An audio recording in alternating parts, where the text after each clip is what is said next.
For the next 20 minutes or so, I am Reverend Nika's conduit. This is her sermon given by me, but written by her for you. As you listen, it will be evident that these words come from Reverend Nika.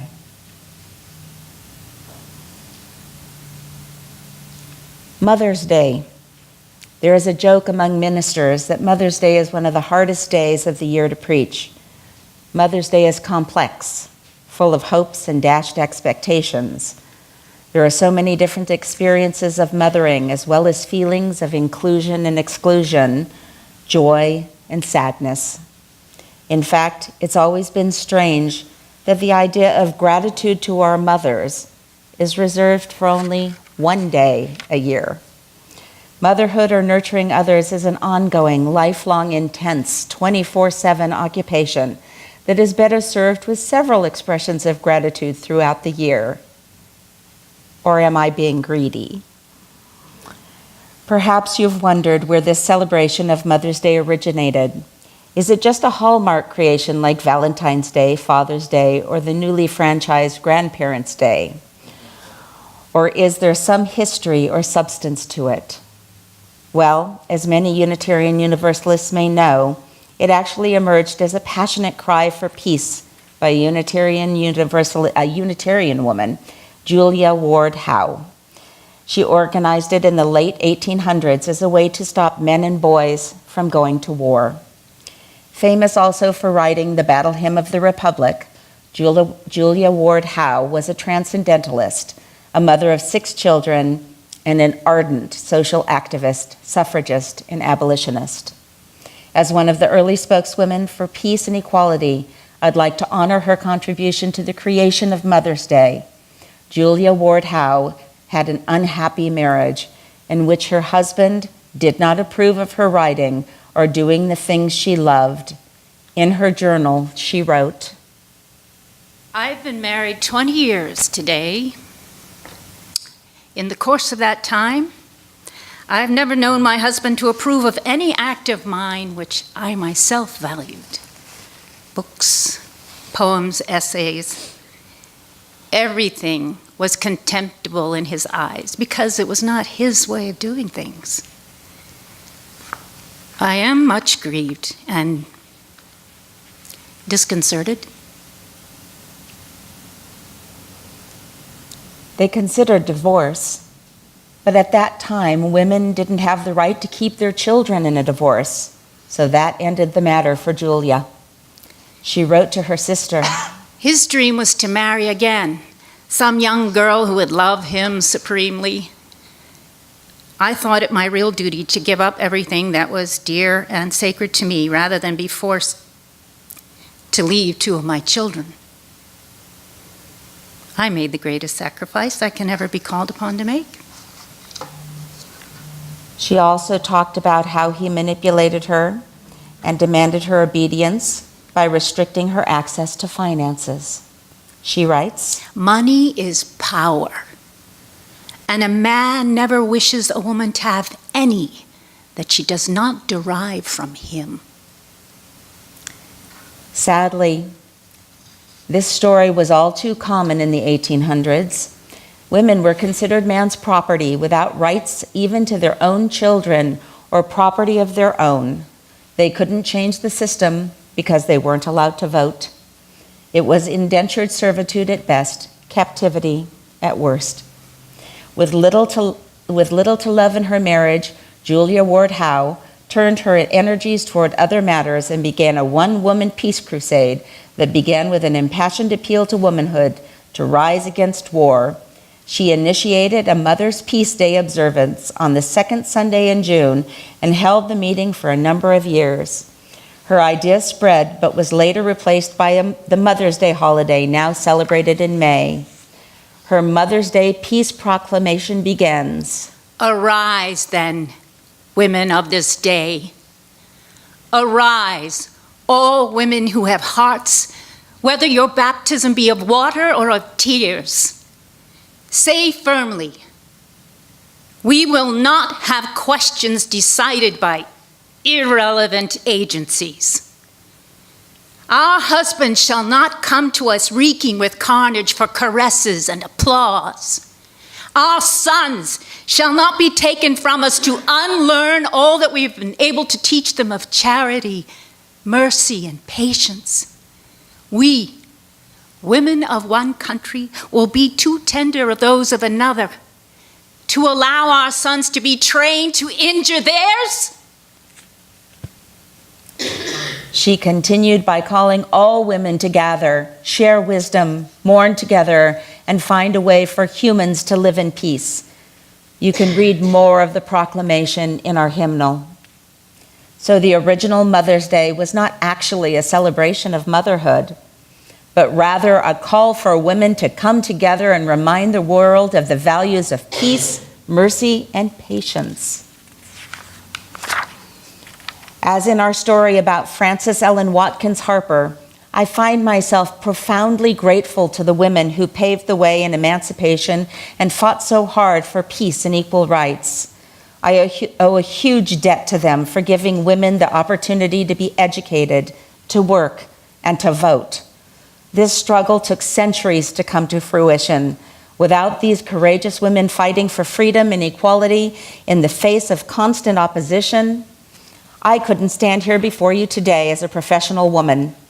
Without these women who boldly countered the pervasive patriarchy at great personal risk, our society would be a smaller, more impoverished version of what we have here today. My husband asked me the other day, how is it possible that more good men didn't recognize sooner the absolute necessity of giving women a full voice in society? Today, I want to pay homage to those women who, against all odds, were the mothers of our faith and our more equal society. Our Unitarian and Universalist foremothers were some of the earliest women to have careers while being mothers and wives, and they worked tirelessly to advance the cause of equal rights.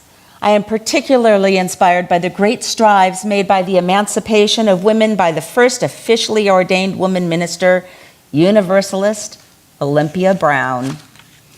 Born in 1835, Olympia was raised in Michigan, the eldest of 4 children in a farming family in which education and religion were prized.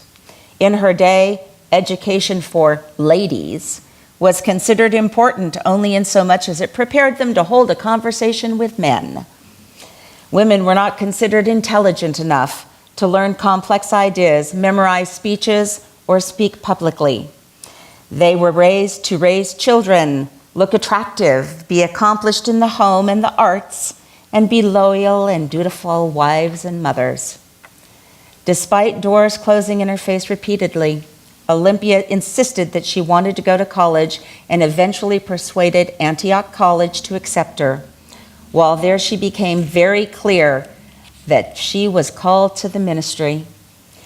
Despite countless rejections from theological schools who felt it was not proper for calling a woman, Olympia was eventually accepted to the Theological School of St. Lawrence University.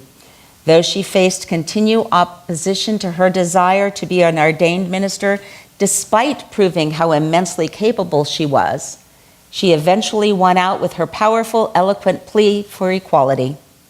On June 25, 1863, Olympia Brown became the first officially ordained female Universalist minister.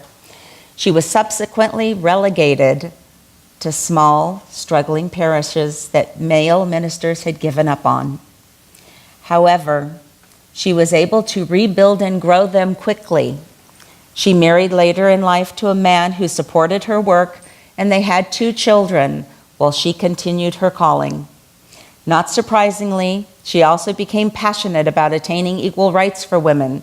Due to Olympia Brown's strong speaking skills and determination, Unitarian Susan B. Anthony sought her involvement in the suffragist movement. In between her various parish ministries, she traveled and spoke at over 300 rallies for women's rights. While Olympia Brown was finally able to vote in 1920 at the age of 85, after the Women's Suffragist Amendment was ratified, She was one of the few suffragists active since the 1860s to do so. While Olympia Brown laid the foundation for Universalist women ministers, Mary Safford and Eleanor Gordon began a widespread female Unitarian ministry in the Midwest. I'm not sure what pops into your mind when you hear the phrase, the prophetic sisterhood, but it sounds like a great title for a movie to me. Many male ministers from the East Coast were refusing to go out to the Midwest to serve small new parishes that didn't pay well. So it was a group of women ministers in the late 1800s in Iowa, later named the Prophetic Sisterhood, who stepped in to found and spread Unitarian churches in the Midwest. Cynthia Grant Tucker writes in the introduction of her book called The Prophetic Sisterhood, in 1870, only 5 women had sought a place alongside the 600 male liberal clergy. 20 years later, the Universalists and Unitarians together had ordained only about 70, and far fewer actually had a chance to use their credentials in full-time paid pastorates. Called to only the smaller, shakier congregations that the men would not take, often married to ministers whose position obscured or reduced their own, and regarded by the denominational leadership as a blotch on their image and best kept on the organizational sidelines, the women in ministry were a largely unnoticed presence, whose existence came to be known primarily through the efforts of a still smaller group who banded together on the frontier in the 1880s and 1890s. The story of this Western sisterhood dramatizes the female minister's isolation and lonely struggle for recognition, their unique contributions to church and community leadership, and the power and complexities of female affiliation. Sadly, these women-led ministries came to a halt in the early 1900s when there was a movement against the feminization of society. Facing pressures of the time, the new Unitarian Association president, Samuel Eliot, called for a manlier ministry. As a result, women were relegated to teaching and volunteerism. The Prophetic Sisterhood really could make a great movie, don't you think? So many of the strides for progress these women had made quickly disappeared, and women didn't return to the ministry in our denomination until after the merger of Unitarianism and Universalism in the late 1960s. Although over 50% of our UU ministers are now women, our very progressive liberal faith has yet to have a female president of the Unitarian Universalist Association, although that is about to change next month. It is important to note that we had to run a slate of all women in order to ensure our first woman president. One of my graduate school professors, Reverend Dr. Susan Ritchie, whom many of you met last week, told me the demands on ministers have also changed since women became ministers. There is now an expectation of a 24/7 ministry, one that the mothers, the congregation, and cares for all. The days of the ministers being able to withdraw to their studies and sit with tomes contemplating the nature of reality have been supplanted with the demands for the minister to be available to everybody at all times. As those of us who are mothers know, such 24/7 availability is unrealistic, exhausting, and ultimately untenable expectation. In any case, these courageous foremothers of our faith who juggled motherhood, marriage, and careers while fighting for freedom are a great inspiration to me. Even now, there is pressure on women who wish to do it all. Though less blatant than it was 150 years ago, it remains an unspoken concern. Can a woman really be a good mother and have a successful career at the same time? Well, many of you here who juggle careers and family are wonderful examples of that. It takes intentionality, adaptation, and supportive relationships, but it's entirely possible. This Mother's Day, may we honor the women in our lives, our sisters, daughters, nieces, aunts, wives, mothers, or grandmothers by examining our unspoken biases towards women leaders, women in power, strong women, and capable women. May we honor them by acknowledging the complexity of their lives and by becoming attentive to the less apparent prejudices that women still face daily. May we honor them by acknowledging and denouncing the violence and degradation that many women continue to experience worldwide. May we honor them by participating in the ongoing struggle for reproductive justice and equal pay for equal work. Our collective liberation as people will come only when we support and honor everyone's freedom and worth. Our collective liberation will come only when we respect the talents, equality, and human rights of all across gender, race, culture, differing identities, abilities, and generations. On this Mother's Day, may we honor the women who have come before us, who worked tirelessly for women's rights and emancipation. I stand before you today, my friends, with humility and gratitude as a woman, a mother, a wife, and a minister, honoring the struggles of the women who have made this possible. I am grateful to walk hand in hand with allies, as well as other women who juggle so much and hard work for freedom, empowerment, and equality for all. This Mother's Day, whether you celebrate it or not, we pay homage to all the different incarnations of motherhood and womanhood throughout history and today. May women arise to be able to offer their transformational gifts around the world. So be it. And thank you, Reverend Nika.